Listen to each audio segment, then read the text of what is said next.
Voilà pour les titres, mesdames, messieurs, bonsoir et bienvenue dans cette session d'information. Sachez tout d'abord que le président de la République est depuis cet après-midi à Kigali où il a reçu en audience son homologue rwandais Paul Kagame. Les deux présidents ont abordé les questions relatives au développement du continent et passé en revue la coopération bilatérale. Les deux chefs d'État devront faire des allocutions demain mardi au cours de leur sommet consacré à l'avenir des TIC en Afrique. Voilà le président Ibrahim Boubacar Keïta à Kigali depuis cet après-midi où il s'est entretenu avec son homologue rwandais. Activité présidentielle toujours, le président Ibrahim Boubacar Keïta était la semaine dernière à Dakar. Sur place, il avait rencontré la communauté malienne. Une rencontre au cours de laquelle le chef de l'État a évoqué la situation à Kidal. Envoyé spéciaux d'Embawan, Kessira Emmanuel Dambélé. C'est une tradition que le président de la République a respectée en rencontrant la communauté malienne. À l'université Cheikh Anta Diop, Ibrahim Boubacar Keïta a expliqué aux Maliens de Dakar certaines mesures prises par le gouvernement, mesures visant à restaurer la confiance entre l'État et les groupes armés. Pour le chef de l'État, il y a besoin d'un programme de développement accéléré des régions du nord du Mali, y compris Kidal. Kidal doit être équipé, Kidal a droit à l'eau courante, Kidal a droit à l'électricité, Kidal a droit à tout ce qui fait le confort de la vie au XXIe siècle. Et je ne le dis pas pour complaire à qui que ce soit, je le dis avec mon cœur d'homme. Quand j'ai été à Kidal, j'étais choqué de voir les enfants kidalois dans l'état où je les ai trouvés. Ce sont mes enfants, ce sont mes petits-enfants, ce sont les enfants du Mali. Donc nous aimerions beaucoup à mettre d'urgence en place un programme de développement accéléré des régions du Nord, singulièrement de Kidal. Ça, je le dis. Mais en même temps, je dis attention à tous ces oiseaux de mauvaise augure, à tous ceux-là qui vous susurrent d'aller à l'indépendance ou à l'autonomie. Il n'en sera pas question tant que j'aurai un souffle de vie. Je l'ai dit aux Nations Unies, je l'ai dit à Hollande, je l'ai dit à la CEDEAO, je l'ai dit à l'aménagement. Il y a des limites. Je les fixe. C'est moi qui les fixe aujourd'hui. C'est moi qui les fixe aujourd'hui au nom de mon peuple.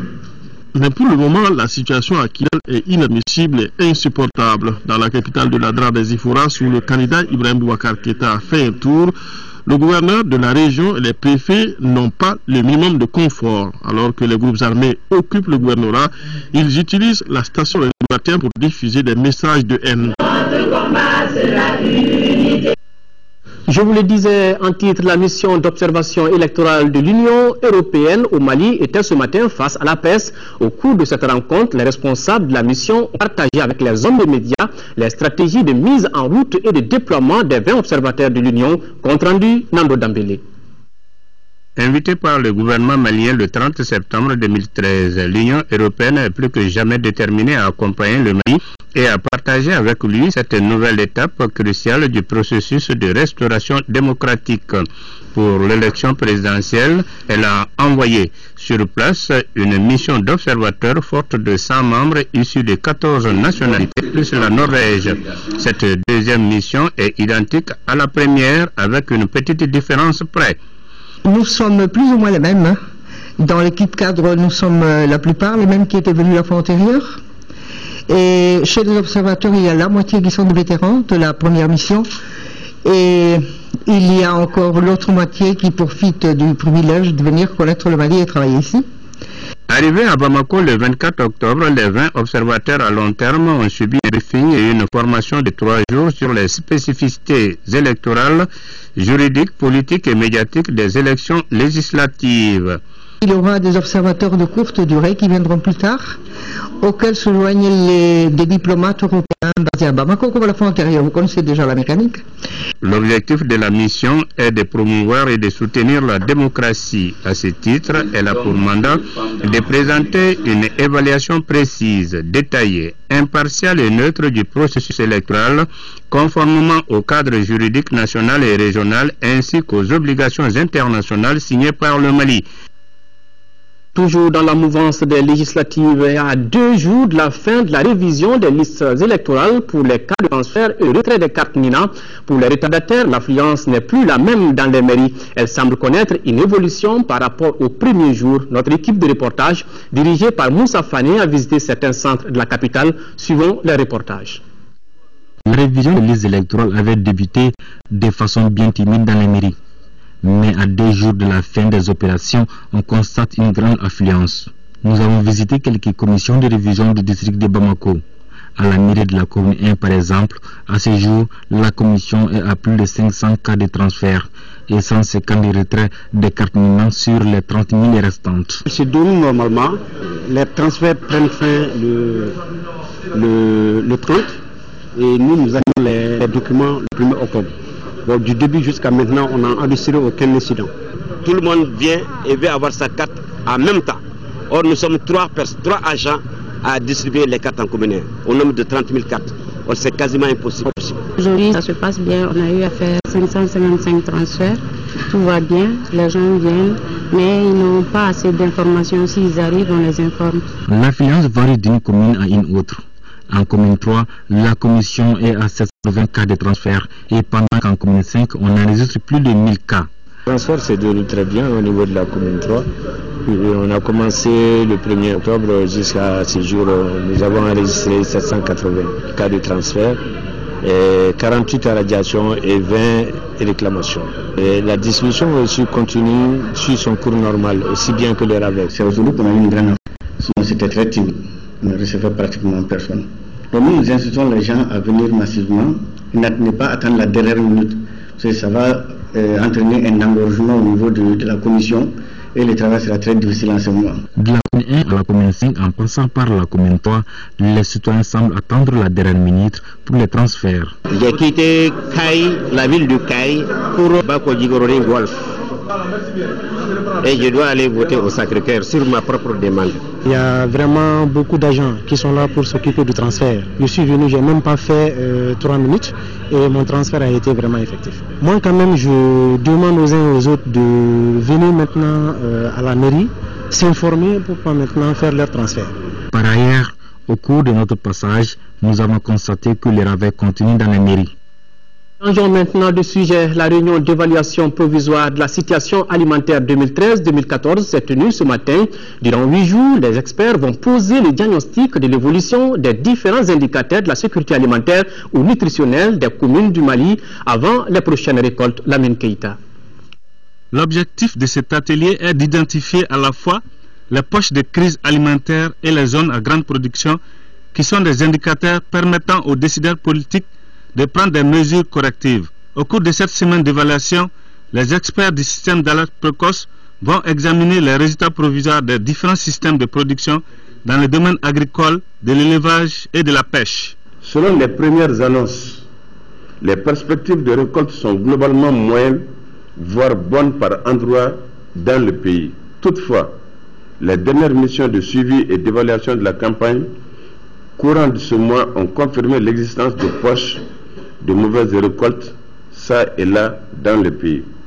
La représentante du Programme alimentaire mondial au Mali a assuré que sa structure continuera de soutenir les actions du SAP, système d'alerte précoce. À la lumière des recommandations d'action du groupe national SAP, le PAM poursuivra et accentuera ses activités de soutien à certaines actions identifiées, notamment la distribution générale des vivres, les vivres contre travail, le blanket feeding, la résilience, l'alimentation scolaire d'urgence et les transferts de cash.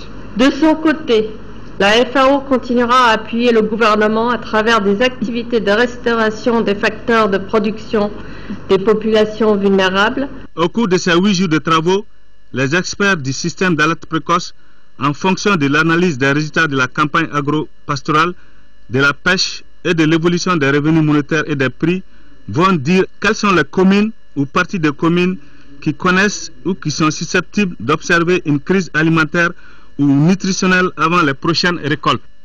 Direction le nord de notre pays, les bateaux transportant les déplacés à destination de Gao sont arrivés à bon port.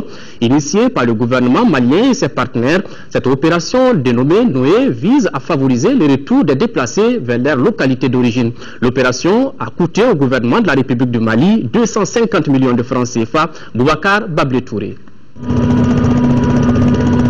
C'est pour soutenir le retour volontaire des personnes déplacées vers leur localité d'origine que le gouvernement du Mali, à travers le ministère en charge du Travail et des Affaires sociales et humanitaires, a initié cette opération dénommée Noé. Pour la mise en œuvre de celle-ci, les bateaux Kankou Moussa et Général Soumaré ont été mobilisés pour ce périple qui a permis à 150 déplacés volontaires de Gao de regagner leur famille. Les voyages, ça s'est bien passé.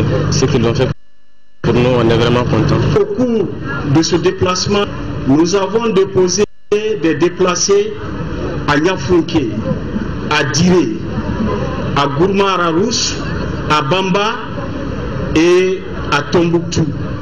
Le coût final, c'est à Gao. Par l'organisation de cette opération, l'État malien a voulu magnifier sa volonté d'accompagner ces populations déplacées afin que leur retour se passe dans la paix et dans la dignité.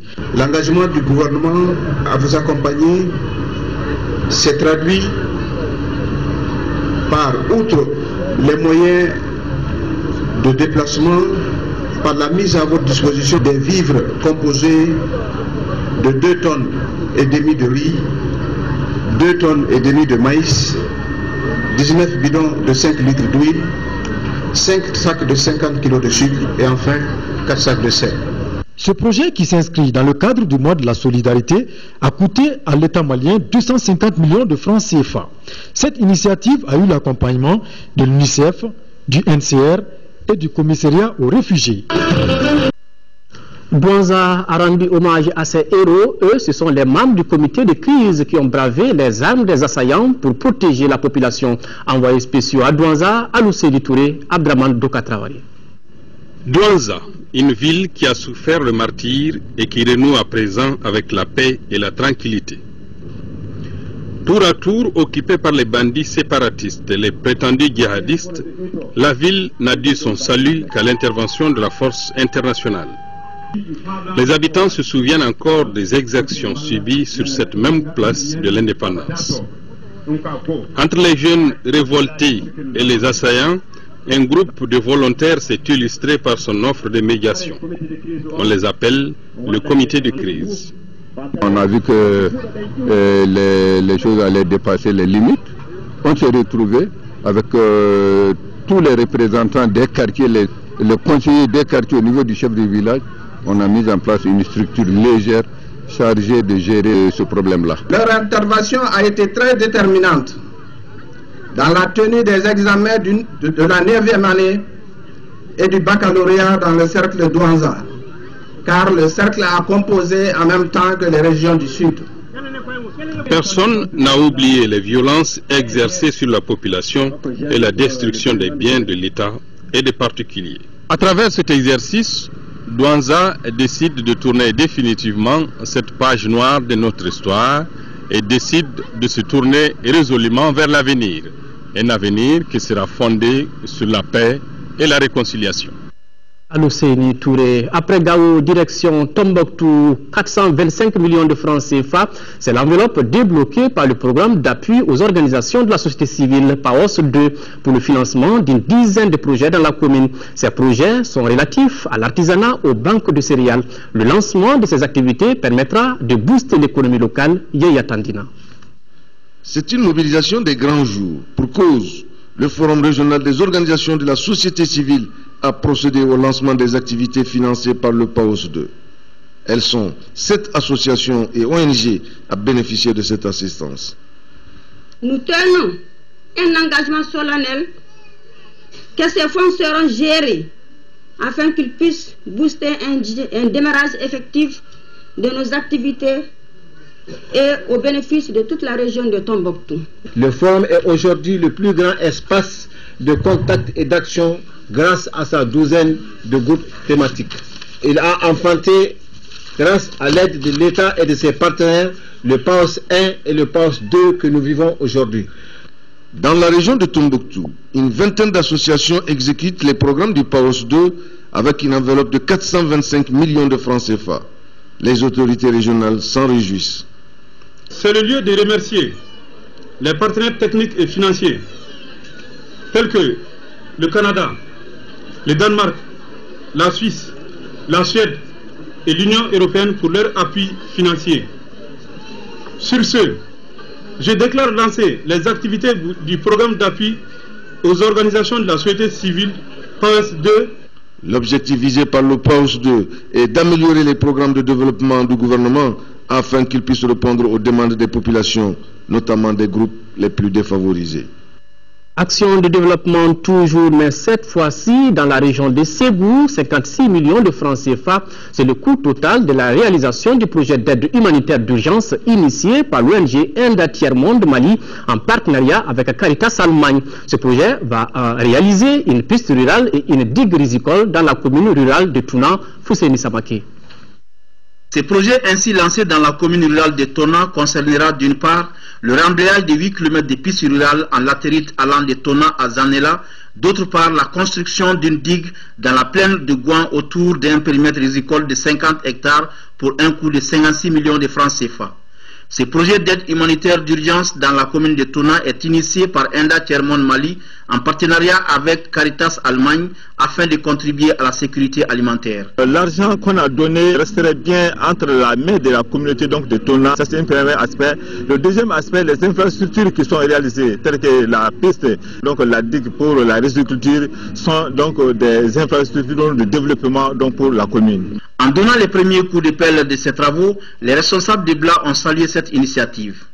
Ces travaux permettront non seulement de soulager les populations de la faim par l'obtention d'argent pour acheter les grains, mais aussi d'assurer une meilleure circulation des personnes et de leurs biens, une réduction notable de l'insécurité alimentaire par la riziculture dans la plaine qui sera aménagée.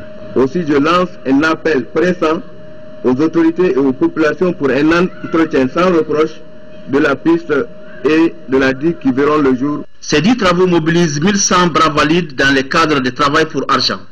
Le présent projet vise la réalisation des infrastructures communautaires et le renforcement des résidences des populations en situation de précarité dans 5 communes de la région de Ségou.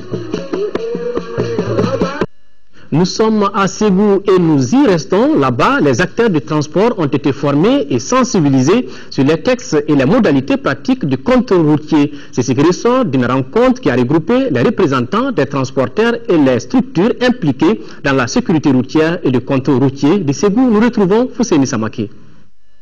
Cette mission composée des représentants des différentes structures impliquées dans les transports avait pour objectif l'information et la sensibilisation des acteurs du transport sur les textes communautaires et nationaux, mais aussi sur les modalités pratiques du contrôle routier. Les informations sur les résultats des pratiques anormales devront permettre aux transporteurs d'adopter de bonnes pratiques afin de diminuer les tracasseries sur la route. C'est de partager cet ensemble de dispositifs réglementaires, je dirais d'ailleurs c'est en termes de rappel et d'invitation des uns et des autres à se référer de plus en plus à ces textes qui, s'ils sont suivis, vont nous permettre de réduire le point de contrôle, de savoir qui doit contrôler quoi et en tout cas, de respecter là où on doit contrôler. Dans le temps normal, si on applique les textes, nous pouvons faire 3 à 4 rotations dans le mois. Et comme on dit en Bambara, on sait très bien aussi qu'il y a des transporteurs qui se comportent vraiment de façon, c'est-à-dire, qui n'est pas du tout ce que nous souhaitons. Les responsables de Ségou apprécient ces échanges entre les acteurs du transport. Il est très important que tous les acteurs se retrouvent, échanger, afin que les choses se fassent dans les règles de l'art. Ce qui est demandé, c'est que des efforts soient faits de part et d'autre, aussi bien du côté de ceux qui contrôlent que du côté des usagers, des transporteurs, pour que vraiment les gens puissent mieux circuler.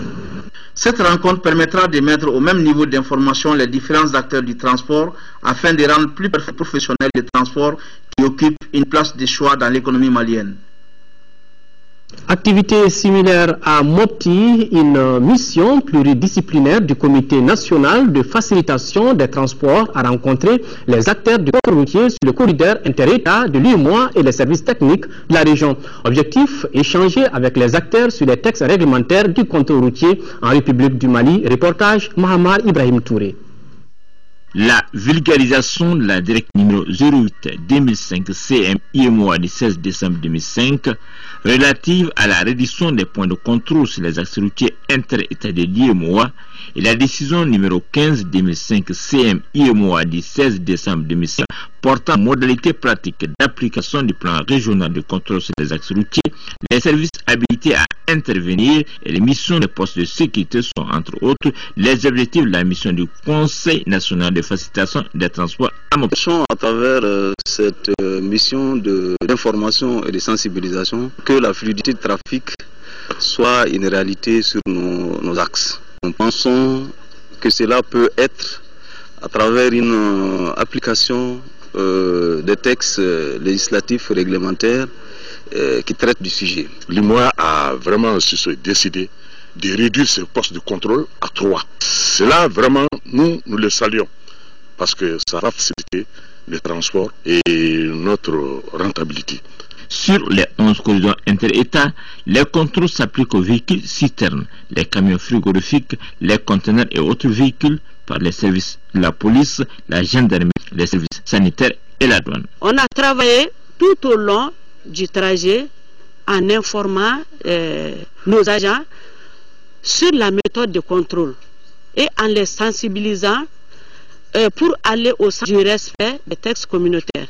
Pour renforcer les dispositions en cours, les autorités régionales de Mopti ont exhorté les leaders, les services techniques de la région de Mopti et les communicateurs à aider à la diffusion des textes relatifs au contrôle routier au Mali. Nous restons à Mopti, mais nous changeons de sujet. Le projet d'appui et d'accompagnement des populations déplacées à Mopti, PADMO, vient de procéder à sa 4e et dernière distribution gratuite de produits alimentaires. Plus de 24 ménages sont concernés par cette distribution. Reportage Aminata Touré. Cette 4e et dernière distribution gratuite de denrées alimentaires aux populations déplacées à Mopti par le projet d'appui et d'accompagnement des populations déplacées à Mopti, PADMO, porte sur 108 tonnes de riz, 14 tonnes de haricots et 4200 litres d'huile végétale. Elle sera au profit de 1034 ménages. Notre partenaire Handicap International a fait une présentation sur les 1000 engins non exposés. Donc cette séance vraiment nous a permis de faire une sensibilisation de nos déplacés. Ensuite, de retour, c'est de s'attacher encore à la tâche de reconstruction, d'avoir de l'espoir, d'avoir encore de l'espérance pour ce pays qui est le nôtre.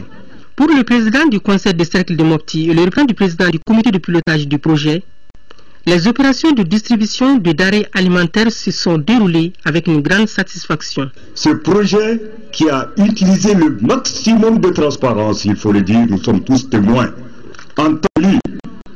Et les administrateurs également sont témoins. Les ONG sont témoins de cette transparence. Au cours de la cérémonie, le coordinateur a rappelé que des dispositions nécessaires, entre autres rapatriement d'environ 1200 personnes volontaires, sont déjà en cours.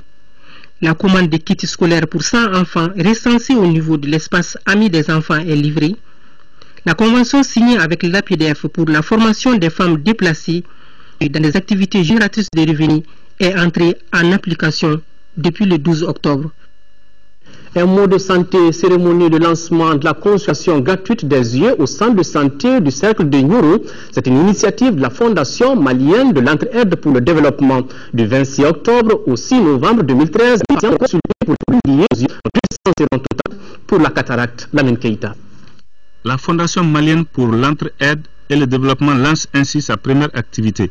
10 jours durant, 1000 patients souffrant des yeux bénéficieront des largesses de la Fondation, dont 200 personnes auront droit à une intervention chirurgicale gratuite. Dans le cadre de notre présence à Nioro, c'est la consultation ophtalmologique et chirurgie gratuite de la cataracte. Les autorités locales ont salué l'initiative humanitaire de la Fondation qui constitue une des valeurs cardinales de notre société. Nous les remercions vivement pour avoir mis en exergue cette valeur fondamentale, cardinale de notre société, l'entraide, la solidarité.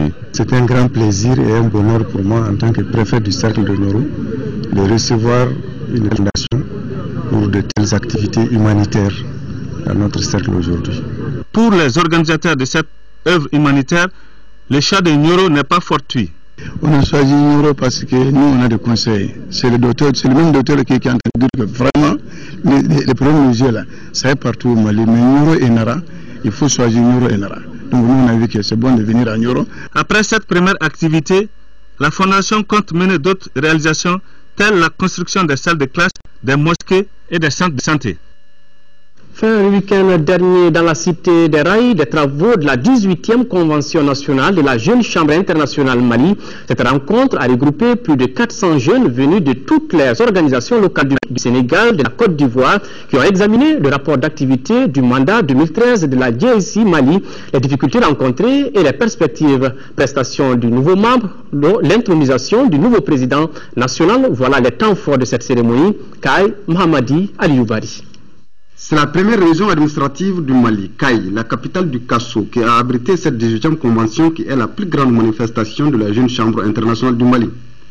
3 jours durant, plus de 400 jeunes venus de l'intérieur du Sénégal et de la Côte d'Ivoire ont passé au peigne fin les rapports d'activité de la JSI 2013, les difficultés rencontrées et les perspectives de l'organisation. Les îles se sont défoncés comme des soldats. Ils ont pu résister et parvenir à changer ces indicateurs au vert et redonner l'espoir que la convention était encore possible ici, s'il vous plaît, à Kaï.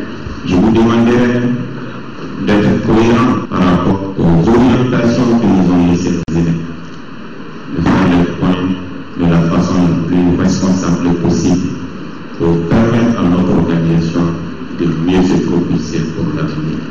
Les autorités administratives et politiques, les actes que la JSI a posés dans le cadre de la sortie des crises sociopolitiques et sécuritaires que notre pays a traversées. Je peux témoigner de ce que j'ai vu ici, tout ce qui s'est fait ici. Et ça ne peut que nous donner plein d'espoir pour l'avenir. Nous avons suivi et avec une attention particulière l'ensemble des actions que vous avez menées. Il s'agit entre autres du projet de campagne « Je suis malien et j'y reste », le projet « Ma carte de vote est mon arme », et enfin, le projet déploiement des observateurs lors de l'élection présidentielle. Une visite guidée des stands de la JSI et son sponsor officiel a été notre temps fort.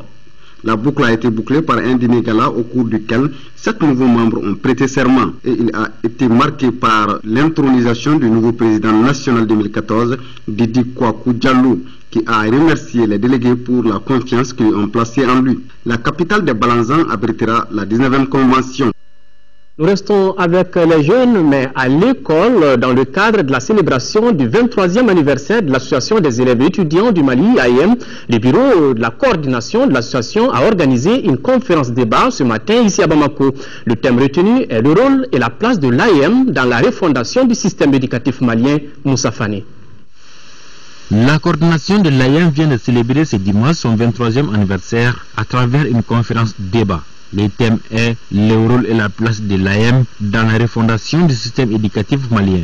À travers ce thème, l'AEM entend bannir la corruption et la violence dans les espaces scolaires et universitaires. Les membres même de l'AEM ont tendance à oublier le rôle et la place de l'AEM pour l'école malienne. Alors que nous sommes les premiers partenaires, nous devons jouer un grand rôle, prendre une grande place. Et aujourd'hui, si l'école malienne, si c'est un échec, c'est nous qui sommes les premiers perdants. Et si c'est une réussite, nous sommes les premiers gagnants. Nous voulons les informer sur ce qui se passe et quelle attitude il faut avoir pour que l'école malienne soit une école compétitive. Le représentant du ministre de l'Enseignement supérieur a invité les élèves et étudiants à plus de cohésion pour l'intérêt de l'école malienne. Aux élèves et étudiants du Mali, leur demandons qu'ils s'associent à tous les projets de développement de l'éducation. Qu'aujourd'hui, que l'AEM doit aller vers l'excellence et que le département est prêt à les aider à apporter toute sa contribution. L'association des élèves et étudiants du Mali a été créée en 1990 et elle œuvre pour la défense des intérêts des élèves et étudiants. Le ministre de la fonction publique a effectué ce matin une visite de prise de contact avec les personnels de la Direction nationale de la fonction publique et du personnel, ainsi que du Centre national des concours de la fonction publique, deux structures relevantes de son département. Au terme de cette visite, le ministre Diarra a donné l'assurance de son entière disponibilité à être à l'écoute des agents du ministère, toutefois, toutes catégories confondues. En retour, il a insisté sur la qualité du travail à fournir aux usagers. À 2013, au départ des pèlerins maliens de la Mecque, nos envoyés spéciaux ont recueilli les réactions de certains pèlerins par rapport à l'organisation. Ils sont interrogés par El Haj Niaza Koulibaly, Mohamed Niaza Koulibaly, Abdraman Keïta et Brahima Touré. Les personnes âgées doivent être assistées à partir de 70 ans déjà. C'est largement suffisant pour le pèlerinage. Sinon, au-delà de 70 ans, il faut que la personne soit assistée. Sinon, ça ne va pas. Il y a des vieilles qui sont là, qui n'ont même pas foutu le pied à la mosquée. Ils ne peuvent pas partir. Ils sont toujours malades, ils sont toujours couchés. Ici, cela n'est pas. Vraiment, moi, je ne vois pas la nécessité à ce que ces gens-là viennent. J'ai vraiment un conseil. Ce conseil, c'est que nous avons des personnes âgées parmi nous. Il faut qu'on se dise la vérité. Ce n'est pas facile de faire le pèlerinage actuellement quand on a une température qui varie entre 40 et 45 degrés. Les encadreurs ont beau faire, les encadreurs ne peuvent pas s'occuper des personnes âgées. Si on veut envoyer un parent d'un certain âge, faisons en sorte que quelqu'un de la famille accompagne ce monsieur pour éviter des désagréments. Le logement de la Mecque à la grande mosquée, c'est un peu loin. Les gens veulent aller chaque fois à la grande mosquée. Dans l'avenir, il faut voir ce côté et essayer de rapprocher au moins le logement à la grande mosquée. Recommandation au niveau des autorités d'abord. Alors, il faut que les autorités, depuis le niveau Bamako et puis le centre islamique, qu'on se dise qu'il ne suffit pas d'envoyer de l'argent à sa vieille maman, vient à la Mecque, alors qu'on sache que venir à la Mecque, être pèlerin, demande des sacrifices.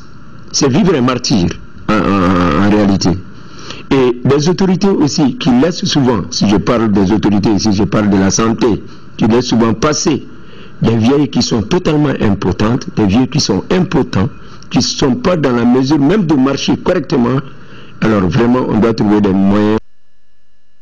Voilà, nos confrères désormais Hadj ont regagné la maison de la radio. Une partie des braqueurs des guichets de Kafo-Digné mise hors d'état de nuit. Les éléments de la 3e compagnie de la garde nationale de Sikasso ont appréhendé 3 éléments sur une bande de 6. C'était vendredi dans la commune rurale de Kéla.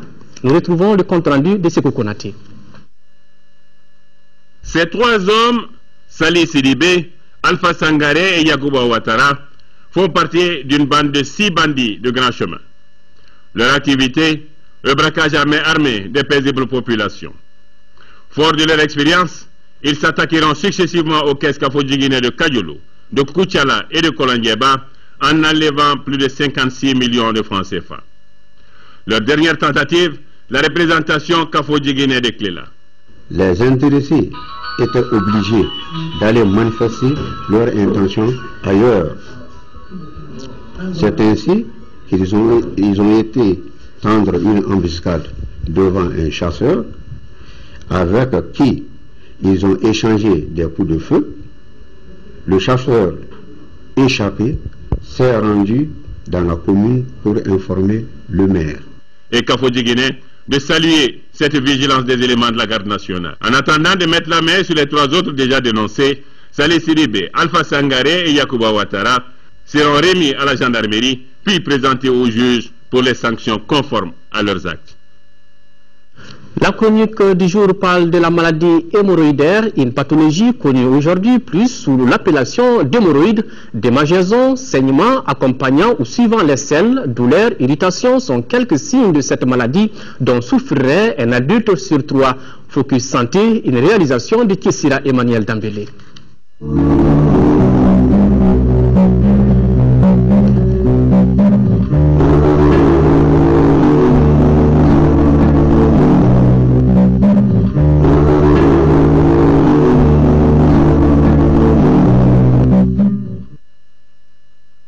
Les hémorroïdes en tant que tels sont des vaisseaux sanguins normaux existants chez tout individu depuis le stade embryonnaire. C'est pourquoi certains diront que tout le monde a des hémorroïdes. Mais quand cette formation vasculaire présente des symptômes de maladie, on parle de maladie hémorroïdaire, un terme plus approprié. La maladie hémorroïdaire est donc une dilatation des vaisseaux sanguins à l'intérieur du canal anal. Elle est favorisée par un faisceau de facteurs déclenchants. Les femmes, particulièrement chez les femmes, la période prémenstruelle, lors de la grossesse et lors de l'accouchement. Donc c'est des périodes qui sont des facteurs déclenchant la maladie hémorroïdaire, surtout chez les femmes enceintes. Donc comme autre facteur déclenchant, il y a également la sédentarité. C'est des personnes qui ne bougent pas, qui sont tout le temps assis. Ça, c'est un facteur favorisant la maladie hémorroïdaire. À côté de la sédentarité, nous avons également une prédisposition familiale. Il a été établi que la maladie hémorroïdaire peut survenir dans une famille chez beaucoup de personnes. Il y a également certains sports qui peuvent être des facteurs favorisants, tels que le cyclisme, tels que l'équité, tels que l'haltérophilie, qui sont aussi des sports qui favorisent la survenue des maladies hémorroïdaires. Certaines causes de cette maladie sont liées au fonctionnement du système digestif, comme par exemple les diarrhées et la constipation, regroupées sous le vocable trouble du transit. Trouble du transit à type de constipation, trouble du transit à type d'évacuation, de difficulté d'évacuation des selles, et aussi la durée pour l'évacuation des selles, mais également la diarrhée, qui constitue des facteurs favorisant les hémorroïdes. Quand on prend la constipation, on est obligé de fournir un effort de poussée. Et comme nous l'avons défini, la maladie hémorroïdaire étant une maladie vasculaire, donc ça va faire en sorte que ces paquets qui existent naturellement chez tout individu vont se gorger de sang et augmentent de volume. Et à la faveur de la constipation, les selles dures au passage peuvent entraîner une effraction, d'où un des symptômes maîtres de la maladie hémorroïdaire qui sont les hémorragies, le saignement. En fonction de leur localisation, on distingue des hémorroïdes internes et des hémorroïdes externes. Les hémorroïdes externes sont en fait une maladie vasculaire qui survient au niveau de la marge anale. Donc déjà, à l'inspection, quand on regarde de façon externe, on peut retrouver un gonflement, une boule, au niveau de la marge anale. Et cette masse est remplie de sang, mais du sang coagulé. Par contre, les hémorroïdes internes ne se voient pas. Il faut pratiquer un examen anoscopique pour pouvoir aller les chercher, parce que c'est des dilatations vasculaires qui sont intracanalaires, à l'intérieur du canal anal. La prise en charge de la maladie hémorroïdaire dépend de sa localisation, mais elle commence par la régularisation du transit et peut aller jusqu'à l'intervention chirurgicale ou la ligature des vaisseaux sanguins malades, une pratique à laquelle certains tradithérapeutes se livrent avec tous les risques pour leurs patients. Le problème, c'est que les tradithérapeutes, ne maîtrisant pas l'anatomie du canal anal, vont souvent faire des ligatures au niveau des zones qui assurent la continence chez l'individu. Donc le fait de pouvoir se contenir et ne pas émettre les selles de façon involontaire. Et malheureusement, les tradithérapeutes font de la ligature au niveau du sphincter externe de l'anus qui joue un rôle de contention volontaire. C'est pour ça, malheureusement, nous rencontrons beaucoup de patients qui sont à des stades d'incontinence. Ils ne peuvent pas retenir leurs selles. Pas de statistiques sur la prévalence de cette maladie au Mali, mais on estime que dans le monde, 20 à 86% des personnes ont la maladie hémorroïdaire et dans 30% des cas de grossesse, les femmes développent la maladie qui est rare chez l'enfant.